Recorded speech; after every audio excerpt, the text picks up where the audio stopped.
All right, soldier, listen up. Your daily briefing has arrived. The subject, World War II. Your guide is me, Grampa. Somewhere in the 70 million square miles of the Pacific, United States engineers are building secret bases to strike at Japan. No military secret, the news, but where has the Japs puzzled? Today, on islands that once held promise of paradise, U.S. bluejackets go about the grim business of war. Ferrying fighter planes ashore, scout planes and bombers concealed and camouflaged amid the palms of the island.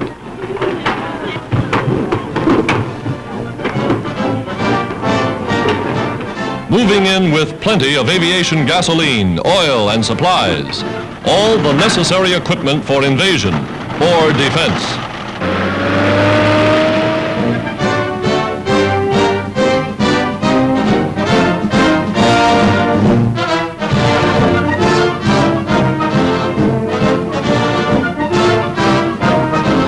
Wading waist deep in tropical waters, they chart a base for seaplanes. Ashore, giant tractors blaze clearings among the palms.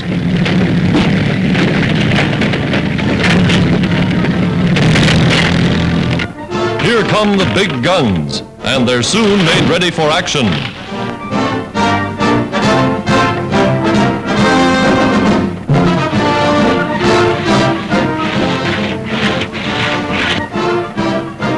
Patrolling the strongholds from which the United Nations plan their offensive against Japan.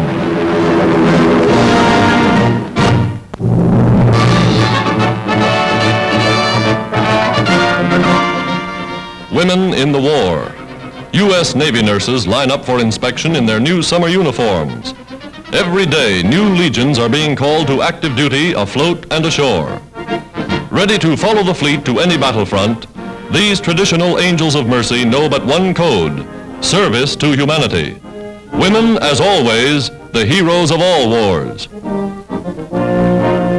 In Washington, the commander of the newly formed Women's Army Auxiliary Corps begins her duties.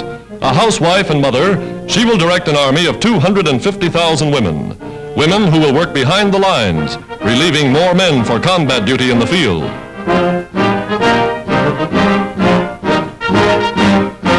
The first call for volunteers brings thousands to recruiting stations. Upon passing rigid examinations, they will undergo intensive training, live like regular soldiers under strict Army regulations. American women signing up to fight shoulder to shoulder with their men. The commander at the Capitol. For the first time in history, the Army now has an authorized army of women.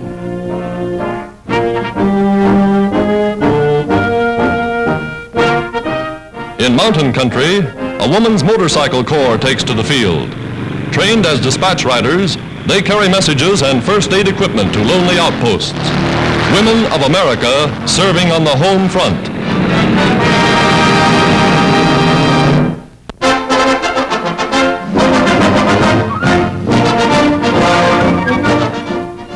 The greatest lineup of champions to take the field since the last Olympic Games features the American Athletic Union track meet at New York City. Finish of the 110-meter dash, and the winner is San Francisco's Harold Davis.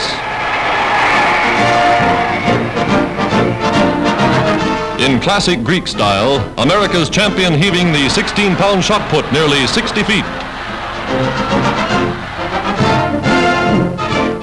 Here they go in the 110-meter high hurdles. Sports playing an important part in the physical training program for America's youth. Watch the youngster nearest the camera. A university student, he wins the title in 14 seconds.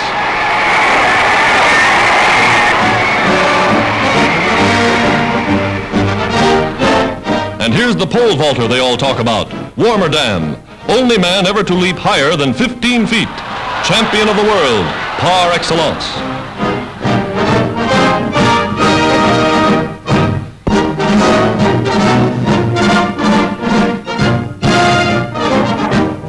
The U.S. Post Office inaugurates a fast new mail service for soldiers and sailors overseas. Letters written on special forms, 4 by 5 inches when folded, are stamped and posted like regular mail. Each letter, passed by the censor, is photographed on small rolls of 16mm microfilm. A 100-foot roll of film can carry 1,500 individual letters. Quite a saving in cargo space when you realize that 150,000 letters that ordinarily fill 22 sacks will on microfilm take just one bag. On arrival, the letters are enlarged to readable size. Good news for servicemen overseas.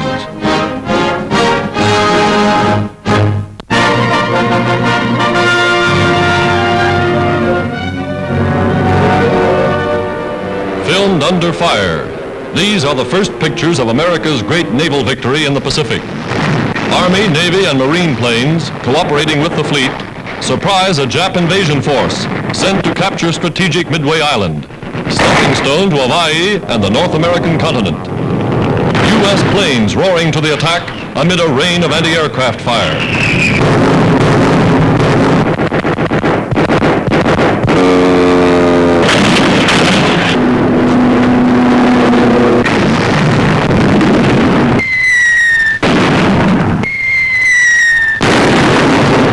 Below, a blazing enemy cruiser fatally hit, maneuvering to get away.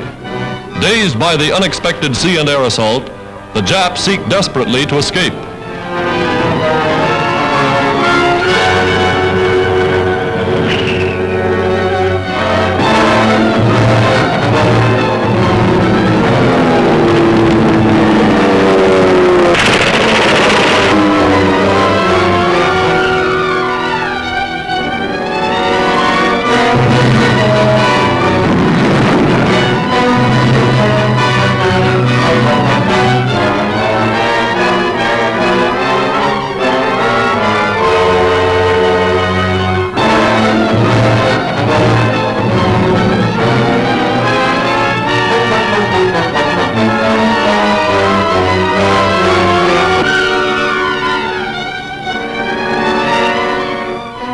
The toll, 18 Japanese ships, cruisers, carriers, and destroyers, crippled like this or sent to the bottom. A blow more than equal to the defeat Japan suffered in the Battle of the Coral Sea. Back in port, Admiral Nimitz, who directed the action, bestows medals for deeds of valor. They fought the strangest naval battle in history, a battle in which the ships were hundreds of miles apart. The stories told by these hero pilots may rewrite all textbooks on naval warfare. They proved again and again that warplanes can blast battleships and transports. In one epic engagement, these men upset the balance of power in the Pacific.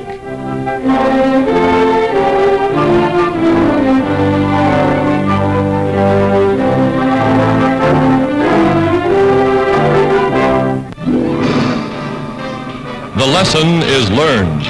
Today, American plants speed production of more and more giant bombers. For bombers like these played a devastating role not only in winning the battles of Midway and the Coral Sea, but they're carrying their messages home to the Nazis.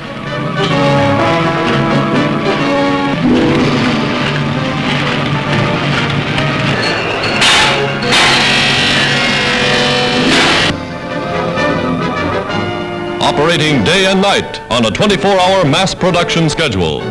America giving wings to the greatest armada of fighting ships the world has ever known. And here are more men ready to fly them. Midshipmen saluting the color girl as families of naval cadets come to see their sons made officers of the fleet and the Fleet Air Arm. Today they march in their final review, the cream of America's young manhood, their lives dedicated to uphold the tradition of the Navy.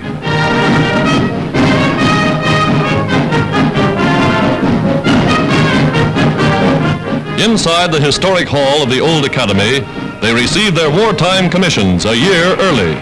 For ships and planes are waiting.